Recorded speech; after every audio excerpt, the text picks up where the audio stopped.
Assalamu alaikum wa rahmatullahi wa barakatuh. Bandiraɓe yaɓoɓe chaine men Pular Arab, hande garten ko e deftere meɗen hesere wiyetene Mukhtarul Ahadith.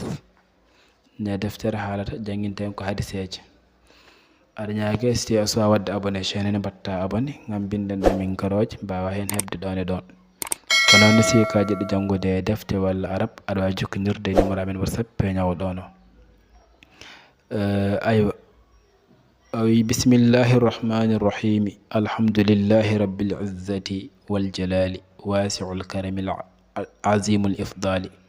والصلاة والسلام على سيدنا محمد المبعوث لتتميم مكارم الأخلاق المفضل على كافة المخلوقات على الإطلاق وعلى آله مسابيح السنة الأعلام وأصحابه الباذلين أنفسهم لتوضيح الشرائع والأحكام وعلى سائر الأئمة المجتهدين القائمين بحفظ ناموس الدين. أما بعد، ويسلم يوتي فلما كان علم السنة النبوية بعد القرآن الكريم أعظم العلوم قدرا. ويغندل تشغل القرآن كسد وني غندل برنغال مونوتي برنغال هيود فد wa arqaha sharafan wa fakhran kañum ɓuri hen hewde ko wasarte kañum ɓuri hen towde ko ina teddinire is alayhi mabniyun qawaidu ahkami shariati l islamia saabu ñawoje dosɗe shari l islam ke hen maha ke sunna maha wa bihi tadharu tafasilu mujmalat al ayati l qur'aniya kala fof ko suuɗano walla ko rendinano walla ko momino e qur'an sunna feññinta ɗum. كيف لا كهاد ومصدره عمن لا ينطق عن الهوى سب مصدره كهاد واود وند سب مصدر كو كالو سنو مانام كو كالو ما غندا حالرتان بلا ما فتان دum إن هو إلا وحي يوحى كلا فكو حال كو وحي ما وحي فهو المفسر للكتاب وإنما نطق النبي لنا به عن ربه كان كون فاتشرو دفتر القرآن ده annabi kola fof ko haali koye joomum itti o wi ahbabtu mi yiɗi kanko balliti fiiɗo deftere o wi mi yiɗi hina mutalaati kutab al hadis caggal sanga nde janggannomi defte hadiseje ɗe ganduɗa ko assunna asahiha asittati asahiha defte hadiseje ɗe ganduɗa ko jeegom celluɗɗi al mu'tabara teskaɗi o wi noon jimmi hen an antahiba nde cuɓɓotomi min ha e majji kitaban deftere walla nde guittanmi nde ciwtan eɗen ɗon deftere wiye jami'an rendinde ɗe ahasine mahasine hadiseje ɓurɗo yodde hadiseje gonɗe toon al ahadis nene hadiseje fof ko joƴƴo wala bonɗogal hen so i hadis cillo tan hadise o ko moƴƴo o wi al ahadis nabawiya wa akhtaru minha mukhtar al hikami al muhammadiya mi suɓɓo hen kadi kala fof ko ɓuuri hen suɓede e hikmaje محمد صلى الله عليه وسلم مشتملا على ما تمس إليه الحاجة اجتماعية وينون كون غاندودا إن موفتي غاند حاجوجي رند إن تشوكلا وتدعو إليه مرتبا على حروف الهجاء وينون ودي دum no mi degginir dum حروف الهجاء woni limtoji alkulal arab kalfof alkulal mi ƴeewa hadiseji poddirde ngal dum alkulal ha fuɗɗorade hamza tan ha ya والله سبحانه وتعالى المستعان الله نون وني مبالندرت دين المؤلف بل في دند دفتر ويتيكو السيد احمد الجديد ولا الكل غادي غالي جمت عرب كو الهمزه تو ود دede hadise de jangaten do de fof fuddorto ko hamza wi ati babal jannati yawmal qiyamati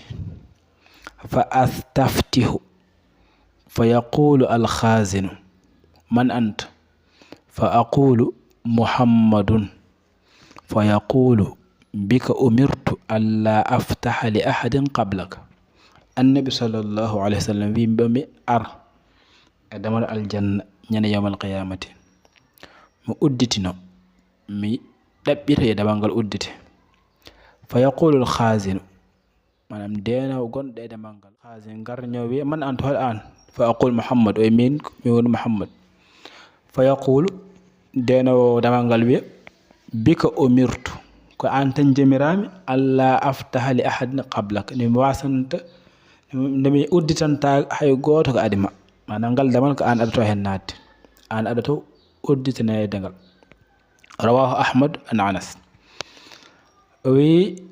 hadis dimmijo iti al ma'rufa wajtanibi al munkara wanzur ma yu'jibu udhnaka an yaqula laka al qawmu idha qumta min 'indihim fa'tihi wanzur alladhi takrahu an yaqula laka al qawmu idha qumta min 'indihim fajtanibhu rawahu al jama'a wi iti al ma'ruf nad manam yawat ko moƴƴi wajjatani bil munkar goɗɗitoɗa ko añako wat ko moƴƴi gacca ko boni oyi wanzur te ndara ma yu'jibu uznaka holko nofruma yiɗi nante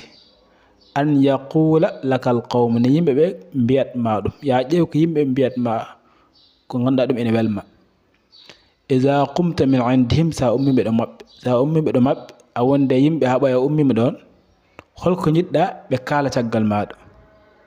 o wi ɗum fa'tihi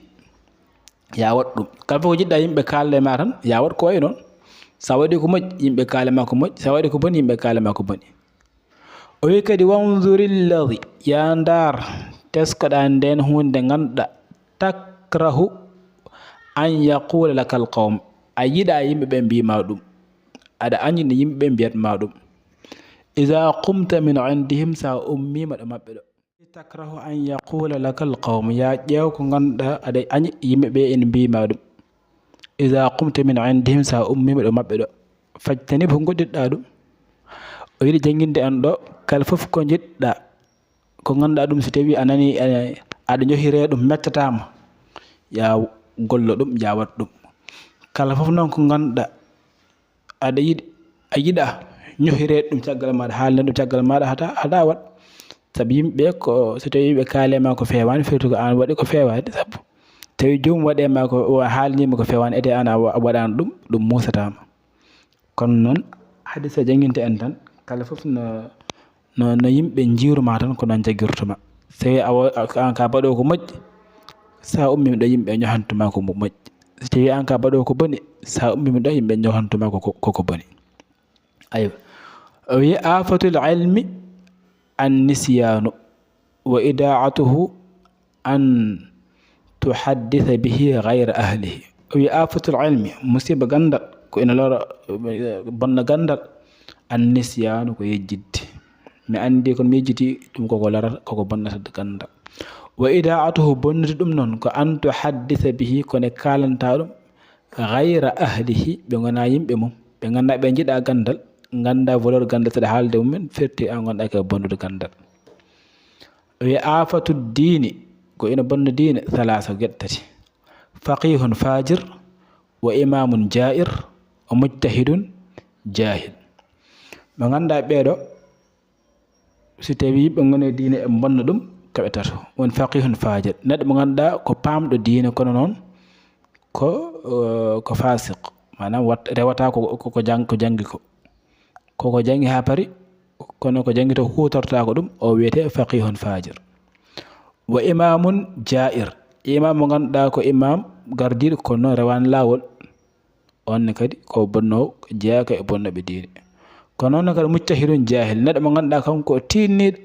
kala fof ɗo jiiɗama omono juula omono hoora omo aska omo waɗa foof kono noon ko waɗa ko fof ala ko andi hen kanko ari hakkille makko fof waɗat e moƴƴere kono noon o anda ɗum hol ñawere muɗum o wi ɓeɗo tato ko bonnoɓe diine ayatul munafiq thalathun o wi ayeje maale nafique ko tati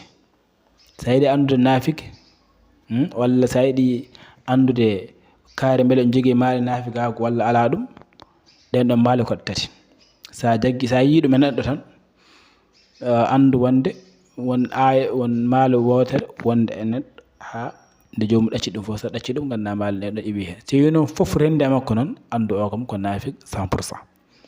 o wi ida haddatha kadaba wa ida wa'ada akhlafa wa ida tumina khana o wi mo ganduɗa so tawi ida haddatha kadaba kam kala fof nde o haala nde omo yewta ko ma o fena anda ɗum ko maade naafigaku kaalowo mo ganduɗa kala fof ɗo jooɗi ina haala alaa sago ma fiila heen fenaande ɗum ko maade naafigaku wa iza waada akhlafa so hokkima rendez-vous walla so foddanima hunde o luuta nden ɗon hunde o wasa wadde ɗum anda ɗum kadi ko ɗum maal naafigaku o luuta nden hunde wa iza tumina so tawi o hoolama khana o janfo mo ganduɗa yimɓe koolima mom watta ɗum ndekati yo o rewi jomumen hoolare jomumen o janfima ɗumen ɓe yeeɗa gueɗe tati so tawi aɗane neɗɗo anda oɗo neɗɗo ko naafik si noon ko heen gueɗe gotel wone makko anda noon mo jogui maale naafigaku ayo hande ɗum woni ko gaddanɗen seeɗa e barkinirade hadiseji ɗe aɗa ñaaga si asa wadde abonné chaine batta abonné nonne kadi si ka jiɗɗo janngude arab walla def aɗa jokkodirde numéro amen whatsapp pe ñawo ɗono assalamu aleykum wa rahmatullahi wa barakatuhu